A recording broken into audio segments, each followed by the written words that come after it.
There's no baseball historian that means more to me than you. Thank you. Do you think the Astros got the right punishment? What would have been your call? And also, is this break going to help them?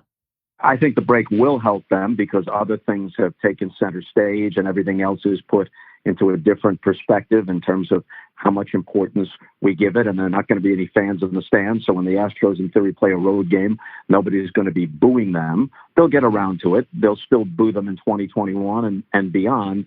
But time tends to take some of the edge off of that. And I think that to a certain extent, Rob Manfred has gotten a bad rap. $5 million was the maximum penalty allowed by the terms of the agreement. $5 million was the maximum fine that he could levy on Jim Crane, the owner. And then he hits Hinch and Luna with a suspension of a year, and Crane immediately fires them. He needed to get the honest testimony of many players in order to have the information necessary to reach his conclusion. If he had been able, he would have wanted to punish the players, but he couldn't have that fight with the Players Association at this point and still get the information he needed.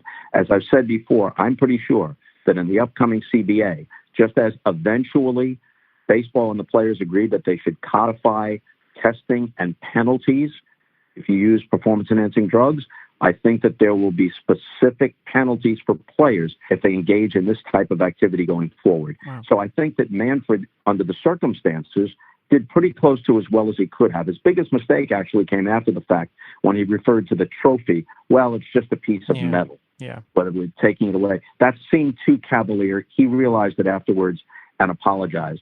I understand the anger on the part of players and the part of fans. But if they were in Manfred's position, he was constrained to a large extent. I think he did pretty close to as much as he could have under these circumstances, but I think the circumstances will be different going forward.